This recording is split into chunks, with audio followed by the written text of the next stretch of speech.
We cover socialization and groups in chapters 4 and 5. Have a review question. Begin with that. Socialization, A, occurs until the age of 5 when children start school. B, concludes when children complete school. C, is a lifelong process. Or D, does not occur as an adult. The answer is C. Socialization is a lifelong process. Socialization is the process of learning and internalizing the values, beliefs, and norms of our social group. The socialization process begins in infancy and lasts throughout the lifetime. We know that culture is passed from one generation to the next through language and communication, and socialization happens in a similar way. We are often told how to act or behave, which is how language facilitates this process. If people are deprived of socialization, for example, if they are raised in isolation, they may not exhibit behaviors that are typical of human beings. Children raised without much socialization are referred to as feral children because their behaviors are similar in some aspects to those of a wild animal rather than a child. And as we said, language facilitates socialization.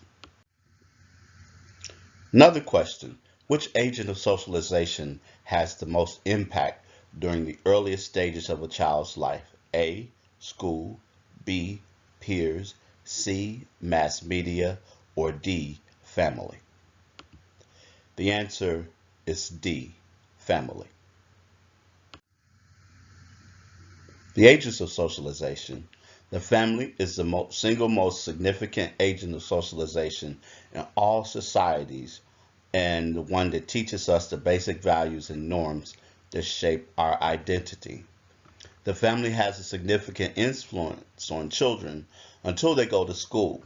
The family is often considered a primary agent of socialization, and school is often considered a secondary agent. Agents of socialization are the social groups, institutions, and individuals that provide structured situations where socialization occurs. Major agents include family, schools, peers, and mass media. Each of these agents of socialization, sometimes referred to as agencies of socialization, has a different impact on us depending upon where we are in the lifespan. For instance, the family is very influential for young children, but older children and adults are heavily influenced by peers. We'll talk more about each of these agents of socialization. Schools provide education and socialize us through a hidden curriculum, a set of values and behaviors such as punctuality, neatness, discipline, hard work, competition, and obedience that teaches many of the behaviors deemed important later in life. Schools are often considered the secondary agent of socialization. However, they sometimes replace the family as the most important agent, as children in school experience socialization from adults and other children outside of the family. Peers provide a very different social skills and often become immediately more significant than the family, especially as children move through adolescence. Peers are often the most influential agent of socialization for older children and adults. Mass media has become an important agent of socialization, often overriding the family and other institutions and instilling values and norms. The media is probably the most controversial agent of socialization. We know that children and individuals do learn from the media, but there is no comparable society exactly like that in the United States that doesn't have mass media, so it's difficult to make a comparison or determine exactly how much impact the media has on us. Have you ever been compared to a relative? For example, you act just like your father when you're angry. Or have you been compared to another relative?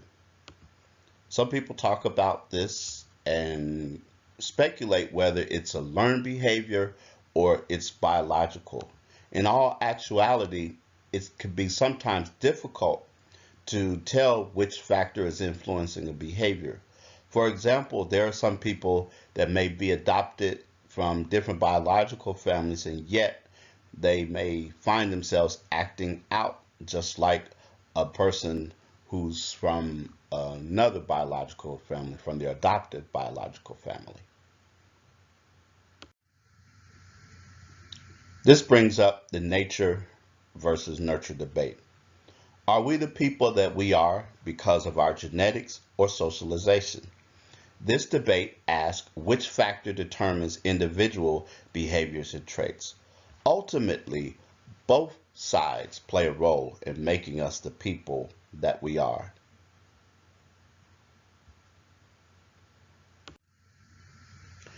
The development of the self. The self is our experience of a personal identity which is separate and different from all other people. Sociologists believe the self is created and modified through interaction during our entire lifespan. In other words, when we get a positive response from other people, we might like the feeling we get, and so we will try to replicate that feeling. This might even help to shape our personality or our sense of self. Thus, our interactions with other people may shape our own sense of self. Now we're turning to groups. Identify all of the following, which are groups: classroom of children, YMCA parent club, Weight Watchers online, people gathered around a car crash. And the answer are the first three: classroom of children, YMCA parent club, and Weight Watchers guide. Groups tend to have a common purpose and identity. They meet on some type of regular schedule. Crowds, on the other hand, do not have a common identity and typically do not gather more than one time.